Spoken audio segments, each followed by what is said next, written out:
আমার দেখে মনে হচ্ছে ও একটা বদরা ছেলে। এই দেখো তুমি সুতারের মতো থাকবে, ঠিক আছে?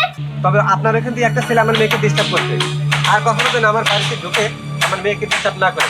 আমি তোকে লঞ্চে উঠাতে চেয়েছিলাম, কিন্তু তুই ডিঙি নৌকা দেখে জ্ঞান হারিয়েছিস। তুমি এই জায়গায় থাকো, আমি বাসা থেকে আমার ব্যাগপত্র গুছিয়ে তারপর নিয়ে আসছি।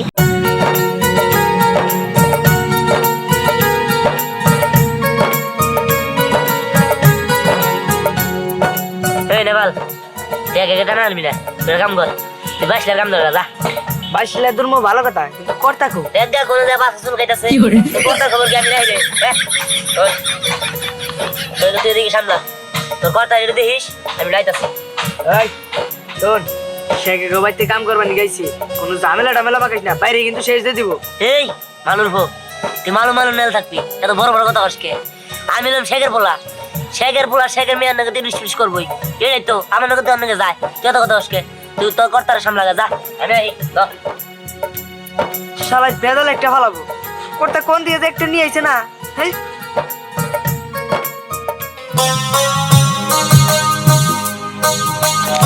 করি তোদের বাড়ির কাজ কি রঙিন চিন দিয়ে করতে হচ্ছে? হ্যাঁ, আমাদের বাড়ির কাজ তো বাবা বললো রঙিন চিন দিয়ে করবে। দেখতে অনেক সুন্দর লাগবে। আচ্ছা, আন্টি কোথায় রে? আন্টিকে তো দেখছি না। আম্মু আসলে রাগ করে নানার বাসায় গিয়ে আছে। কি? আন্টি রাগ করেছে? কিন্তু কেন? আর আঙ্কেলই বা আন্টিকে নিয়ে আসছে না কেন? আমরা একসঙ্গে আসবো। চল সামনে চল। আসসালামু ম্যাডাম, ওই কাম করে ওটা হাওয়াই দিকে তো পানি দিলে ভালো হয়, পানি খাওয়ান আমারে। পানি? হ্যাঁ। এটা তো অসমস্ত বিল্ডিং। আর এখানে কি পানি পাওয়া যাবে? এখানে কি আমরা থাকি নাকি? ও থাকেন না রে, দেখেন কোন দিকে ব্যবস্থা করে দেওয়া নেই, দেখেন। আরে পরি, বুঝতে পারছিস না? ও তো একটা ছোট লোক, ও আসলে পানি খেতে আসেনি। ও এসেছে তোর সাথে দেখা করতে, কথা বলতে। বুঝতে পারছিস আরে না? না ম্যাডাম, কি কর, আমি বলা না, তুমি তো ভালো বলা, সঠিক বলা। খুব ভালো ছেলে তুমি, যত সব। এই দেখো, তুমি দুইবার আমার কাছে পানি চেয়েছো। আরেকবার যদি তুমি এখানে পানি চাও, তাহলে কিন্তু আমি আমার বাবার কাছে বিচার দেব। এই না ম্যাডাম, আমাদের কি কর, আমি অন্য বাবার কাছে বিচার দেবেন নিয়ে। পরি, এই ছেলেটাকে আমার দেখে মনে হচ্ছে ও একটা বদরা ছেলে। এই দেখো, তুমি সুতারের মতো থাকবে, ঠিক আছে? ম্যাডাম আমাদের ভুল করতেছে, আমি কিন্তু মুসলমানের ঘরের সন্তান, আমি মুসলমান। তো আমরা কি করব? হ্যাঁ, আমরা কি হাসতে হাসতে তোমার কোলে মালা পরাবো? সি ম্যাডাম, কি যে করেন, আমার কিন্তু শরম লাগতেছে। ছোট লোক, কি তোর একটা স্টুপিড কোথাকার। এই, তোকে কতক্ষণ ধরে বলছি আমাদেরকে ডিস্টার্ব করবি না, যাই এদিকে। ফালতু কথা। ও যাবে কি? চল আমরাই যাই। আচ্ছা ম্যাডাম রাগ করেন না, থাকে কি নিয়ে আইলাম, ভাবছিলাম একটু পড়ায় আলাম, বড় লোকের মেয়ে পড়ায় উতারে গান করবো না, এই কাম হয়ে যেত। আইছিলাম তো আসলে দেখা আমার দিকে পানি কি খাবো, তাই কাম করি।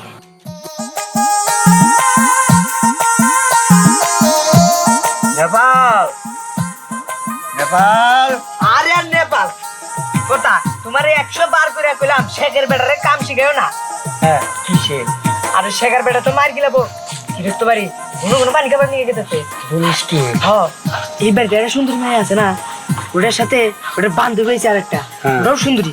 ওই সুন্দরী মেয়ে দেখে তো ওই শেখের বেটার মাথা নষ্ট হয়েছে। তুই কস কি? সারাই তো তাহলে মার খাওয়াইবো আমার গো। ও দেখি না যা যা।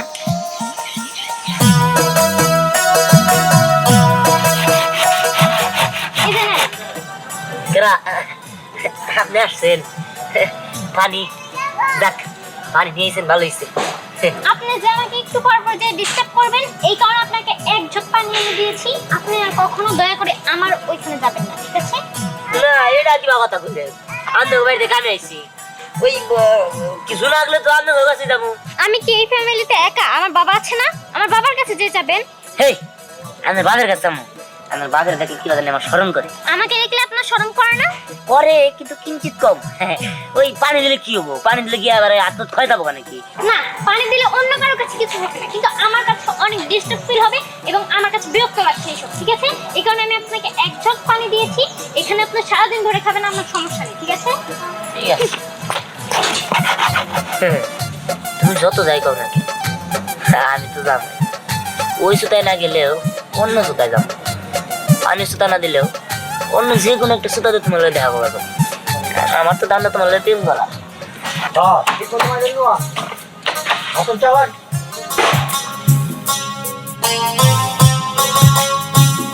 মিস্ত্রি সাহেব, কাজের কি অবস্থা? কাজ চলছে খুব দ্রুত চলছে। আচ্ছা 2 দিনের মধ্যে কি টিন পালানো যাবে না? হ্যাঁ হ্যাঁ 2 দিন শেষ হয়ে যাবে, আপনি চিন্তা করবেন না কোনো ও আচ্ছা ঠিক আছে। ভগবানের কৃপা হয়ে যাবে। আচ্ছা ঠিক আছে, আপনাকে যে কথা বলতে আসছিলাম, আপনার এখানে 2টা ছেলে আছে না? হ্যাঁ আমার হেল্পার 2টা ছেলে আছে। আপনার এখান থেকে একজন ছেলে আমার বাসায় যাচ্ছে আসছে, আমার মেয়েকে ডিস্টার্ব করছে। নেক্সট টাইম যদি এরকম ভাবে ডিস্টার্ব করে তাহলে কিন্তু আমি আপনাদের কাছ থেকে বের করে দিব। নেপাল না দিহা? নেপাল কিনা দিহান সেটা জানি না, তবে আপনার এখান থেকে একটা ছেলে আমার মেয়েকে ডিস্টার্ব করছে। আর কখনো যেন আমার বাড়িতে ঢুকে আমার মেয়েকে ডিস্টার্ব না করে, কথা মনে রাখে। ঠিক আছে কর্তা। যদি ডিস্টার্ব করে তাহলে কিন্তু আপনাকে কাছ থেকে বের করে দেওয়া হবে। কর্তা না বলবেন না, আজকে আমি খুব শাসন করবো। আপনি আজকে বিকালে হাটের পার তো কিছু টাকা দিয়ে, ওর সপ্তাহে কাজ করে সপ্তাহে হাট করে, তো টাকা দিতে হবে। আচ্ছা ঠিক আছে, কাজ শেষ করে বাসা থেকে টাকা নিয়ে যাবেন। আচ্ছা ঠিক আছে কর্তা, আচ্ছা ঠিক আছে। এই শেখের ফলারে তো কাজে এনে তো আমার ইজ্জত থাকবো না। আমার তো একটা হুতারে নাম আছে, আমি আজ করি হুতারে কাজ করি, 41 বছর হয়ে গেছে আমার কাজের অভিজ্ঞতা। হ্যাঁ, ওর জন্য তো গুতা খাইতে হবে আমার। এই নেপাল জিহান তোরা কই গেলি?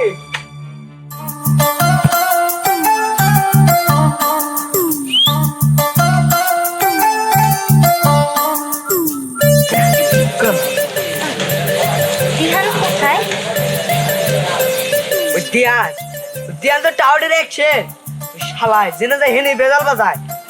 উস্তাদের কাছে কই হাতে পায়ে ধরে কাজ নিছে, ওরে খুঁজেন কে? আমি কি তোমাকে সেই কথা জিজ্ঞেস করেছি? তোমাকে বলতে বলেছি? হ্যাঁ, আমি তোমাকে যেটা বলছি তুমি সেটার উত্তর দেবে। দিহান কোথায়? জানি না, আপনি আমার কাছে আইছেন দিয়ানের খোঁজ নিবার নিকা।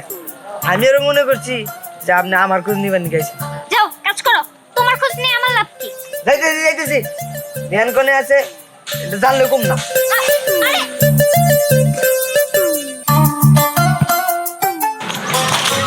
এই যে শুনেন, আপনাদের এদিকে যে কাজ করে মিস্ত্রি দিহান, ও কোথায়?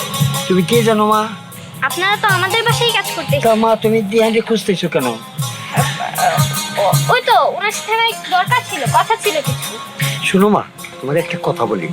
ওই দিহান ছেলেটা বাপ মরা তো, ছেলেটা বেশি সুবিধার না। ও যে জায়গায় কাজে যায় ওখানে একটা একটা ঝামেলা বাজায়। মা তোমার একটা কথা বলি, তুমি একটা বড় লোকের মেয়ে, তুমি ওর সাথে কথা বলো না মা, এতে তোমার মঙ্গল হবে। না আসলে কাজের বিষয়ে কিছু কথা ছিল তো, আপনার সাথে তো ওইভাবে কথা বলা হয় না কিংবা কথা বলিনি। ওর সাথে কথাবার্তা মোটামুটি হয়েছে, এই কারণে ওকে খুঁজছিলাম। ও আচ্ছা, কাজ আজকে দিনের মধ্যে শেষ হয়ে যাবো। আর একটা কথা কি মা, এই কথা বাবু বা তোমার বাবা আমার কাছে বিচার দিছে, বুঝছো? ও নাকি তোমাকে ডিস্টার্ব করে, তো এই জন্য আমি লজ্জিত মা। তোমার একটা কথা বলি, তুমি আর এই টাউন ছেলের সাথে কথা বলো না। না এই কাজের বিষয়ে তো কথা ছিল, সব তো জেনেই নিলাম। আচ্ছা আচ্ছা মা, যাই যাই, হরে কৃষ্ণ হরে কৃষ্ণ। হ্যাঁ। যাই। বুঝলাম না, যাকেই জিজ্ঞেস করি এইসবই উত্তর দেয়, তোর ভাল লাগে না। আমার কাছে তো ছেলেটা ভালোই লাগে, ওরকম কোনো খারাপ সাইড তো আমি ওর ভিতরে দেখিনি। দেখি এবার আর কাউকে জিজ্ঞেস করবো না, আমিই খুঁজে বের করবো। এই ছেলে দাঁড়াও, এই তুমি সেদিন করে দিবসে কাজ করলে সেই সুতাটা না? হ্যাঁ আমি সেই। আসলে হয়েছে কি, সেদিন তো আমার বান্ধবী আমার সাথে ছিল, পরি। ওই মেয়েটা একদমই ভালো না, ডাইনি। আমার যাকেই পছন্দ হয় ও তাকে পছন্দ করে। তাই তো ওই দিন ওর সামনে তোমাকে কত অপমান করলাম। তুমি কি কিছু মনে করেছো? কিছু মনে করো না। হ্যাঁ আসলে হয়েছে কি, সেদিন প্রথম দেখাতেই আমি তোমাকে পছন্দ করেছি। তুমি চাইলে আমার ফোন নাম্বার নিতে পারো। না না কোনো প্রয়োজন নেই। আহা তুমি বুঝতে পারছো না, আসলে হয়েছে কি, আমার তোমাকে ভালো লাগে। ভালো লাগে লাভ নাই। শুনেন, সারাদিন কাম করি, রাতে যা ঘুমাই, ওই কারণে ফোনে কথা করার সময় নাই। আর যদি কাউকে ভালোবাসতে হয়, কাউকে বিয়ে করতে হয়, তাহলে আমি পরীক্ষা করবো। পরি? আর পরি একটা মেয়ে হলো নাকি? দেখ ও হচ্ছে একটা ছোট লোক। আসলে তোকে বলেও তো লাভ নেই, তুইও তো একটা ছোট লোক। ছোট লোক তো ছোট লোককে পছন্দ করবে। আমি তোকে লঞ্চে উঠাতে চেয়েছিলাম, কিন্তু তুই ডিঙি নৌকা দেখে জ্ঞান হারিয়েছিস। হ্যাঁ আমার ডিঙ্গি নৌকারও দরকার নাই, আমার একটা বেলা হইলেই চলে। আপনি হ্যাঁ শুনেন, ওই এত ওই আদের কথাবার্তা কয়ে ইংলিশ কয়ে আমার কিছু করতে পারবেন না। কত বেহা বেরাক, আমি আতুরটা বাইরে বাইরে সুদা করছি, আমার লোক আইসে ইংলিশ কইতে যত সব। পরি, তোমার সাহস তো কম না। তুমি সামান্য কাঠ মিস্ত্রির সাথে সম্পর্ক করো? তুমি জানো তুমি কার মেয়ে, তোমার লেভেলটা কোথায়? আর ওই কাঠ মিস্ত্রির সাথে আমার সাথে লেভেলে যায়? তুমি শিক্ষিত ভদ্র একটা মেয়ে, তুমি খুঁজবে শিক্ষিত ভদ্র একটা ছেলে, তুমি কিনা কাঠ মিস্ত্রির সাথে সম্পর্ক করো? আমি এটা কখনো মানতে পারি না, মানবো না। পরি, তুমি কখনো ভেবো না ওই কাঠ মিস্ত্রির সাথে তুমি সম্পর্ক করবে, বিয়ে করবে। এটা যদি তুমি ভেবে থাকো তাহলে বোকার রাজ্যে বাস করছো। আমি কখনোই এটা মেনে নেব না। প্রয়োজন হলে ওই কাঠ মিস্ত্রিকে আমি মেরে ফেলবো। আর শোনো, আজকে থেকে তুমি আমার বাইরে যাবে না। আমি অন্য একটা ভালো ছেলে দেখে তোমার বিয়ের ব্যবস্থা করতেছি। বাবা এটা কি বলে গেল? না, আমি বুঝতে পেরেছি এখানে থাকলে কোনোদিনই আমার বাবা আমাদের মেনে নেবে না। আমাকে দিহানের হাত ধরে পালিয়ে যেতে হবে। এই সোহাগ, ওই এগুলা কি শুনতাছি? শুনলাম পরি নাকি ওই কাঠমিস্ত্রি দিহানের লগে প্রেম করে। আরে চাচা তো আমার তাই বললো। ওই দিয়ানা বলে অনেক দুঃখ আছে, ওর হাতও ভেঙে জঙ্গলে ফালিয়ে দিতে হবো।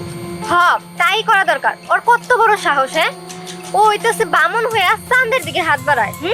আচ্ছা তুই তো কর, ওই শালায় খায় আতর বেরিয়ে ও আমার চাচা তো বোনটা বিয়ে করবো, ওর শখ কত। তাই তো। শোন, পরে একদম উচিত শিক্ষা দিয়ে দিবি। আচ্ছা ঠিক আছে, আমি যাইতাছি। ওই দিহান রে হাতও ভেঙে জঙ্গলে ফালিয়ে দিমু। থাক। ঠিক আছে, যা। দিহান, তোর কত বড় সাহস, তাই না?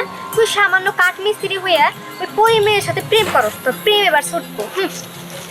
দেখো, আমার বাবা কোনোদিনই তোমার আর আমার সম্পর্কটা মেনে নেবে না। আমার বাবা তো আমার বাসা থেকে বের হওয়াই বন্ধ করে দিয়েছে। আমি জানি তোমার বাপে আমার মতো সুতারের কাছে তোমার বিয়া দিব না, তাই আমি এটা বুদ্ধি বাই করছি। চলো, এবার আসলে আবশ্যক কোনো কিছু হবো না। আমরা দুজনে পালাই জায়গা পালাই গিরাস্তলি করে পাহাড়ের মধ্যে থাকবো, সমস্যা নেই তো। আমি আর সেটাই ভেবেছি, তোমাকে নিয়ে পালিয়ে না গেলে কোনো উপায় নেই। চলো, আজকে আমরা এখান থেকে পালিয়ে যাব। বুঝতে পারছি। যাই হোক, তুমি যদি তো রাজি তাহলে আর কোনো দেরি করে লাভ নেই। তাড়াতাড়ি খালি চোখ জেম্বি যায় হিম্বি জাম গা। দেখো, এইভাবে খালি হাতে এখান থেকে যাওয়া যাবে না। তুমি এই জায়গায় থাকো, আমি বাসা থেকে আমার ব্যাগপত্র গুছিয়ে তারপর নিয়ে আসছি। আর শোনো, তুমি কিন্তু সাবধানে থাকবে। আমার বাবার লোক কিন্তু বাড়িতে বসে আছে। আচ্ছা ঠিক আছে, তুমি যাও, আমি সাবধানে থাকবো। ঠিক আছে। চাচা, আমাকে বংশের মান সমান রইলো না। আমাকে বংশের মায়ের লোকে কাঠ মিস্ত্রি প্রেম করে। সোহাগ, থাম, এইসব তোর আর বলতে হইব না। এলে আমি সবই জানি, সবই শুনছি। শোন, এই জন্য তোরা ডাকছি। ওই কাঠ মিস্ত্রির বাচ্চারে দুনিয়া থেকে সরানোর ব্যবস্থা করবি তুই। চাচা, আমার অনেক দিনের আশা কাঠ মিস্ত্রি দিহান রে গিরা গিরে বাইরে বানিয়ে, বুঝছেন চাচা? ওরে গিরা গিরে বাইরে পঙ্গ বানিয়ে আলাম, কি কর? শোন, শুধু পঙ্গ বানালে হবো না, পঙ্গ বানিয়ে রাখলে ঝামেলা আছে, পরে আবার ফাইসা যাইতে পারি। এমন কাজ করবি যাতে কোনো সাক্ষী প্রমাণ কিছু না থাকে, দুনিয়াতে শেষ করে দিবি। চাচা, আমি ওটাই ভাবছিলাম। চাচা, আপনি যদি বলছেন তাহলে ওরা দুনিয়া থেকে একদম শেষ যাই দিই। শোন, দাঁড়ায় থেকে সময় নষ্ট করার দরকার নাই। যা যা, তোর কাজটা শেষ করে দিয়ে আয়। চাচা, দোয়া করে। কাঠ মিস্ত্রির বাচ্চা, এইবার বুঝবি কত দানে কত চাল। কি রে গাদা, আমি এসব কি শুনতাছি? কি আর বলে ঝামেলা হইতাছে তোকে এখানে? ও মা, এক জায়গায় কাজে গেছিলাম। এই উস্তাদে কইলাম যে শেখের পোলা রে কাজ শিখায়েন না। এই শেখের পোলাই তো একটা গেন্দাম বাজার নিছে। যে বাড়িতে কাজ করি সে বাড়িতে একটা সুন্দরী মেয়ে আছে। ওই গৃহস্থ বাড়ি যায়, একটু পরে পরে খালি পানি খাবার যায়, একটু পরে পরে পানি খাবার যায়। ওখানে শুনতেছি তুই গৃহস্থর মায়ের নিয়ে নাকি পালাই যাবো গা। গৃহস্থ তো খুব রাগি। কোষ কি বাবা, তুই কিন্তু এই ঝামেলার মধ্যে যাস না, তোর না করে দিলাম। না মা, ওই উস্তাদের বাড়িতে যাইতেছি, উস্তাদের খবরটা দিয়া আমি বাড়িতে আইবো। আচ্ছা, দেরি করবি না কিন্তু, আর কোনো ঝামেলা জড়াবি না বাবা। ঠিক আছে। ঠিক আছে।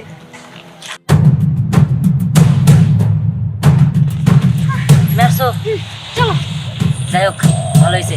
চলো যাই, তাড়াতাড়ি আমাদের এখান দিয়ে ভাগতে হবো, নইলে কিন্তু সর্বনাশ হয়ে যাবো। তাড়াতাড়ি চলো। বাচ্চা তারা সোহাগ, দাঁড়ায় না থেকে এই মিস্ত্রির বাচ্চার মাথা আইলে দে একদম।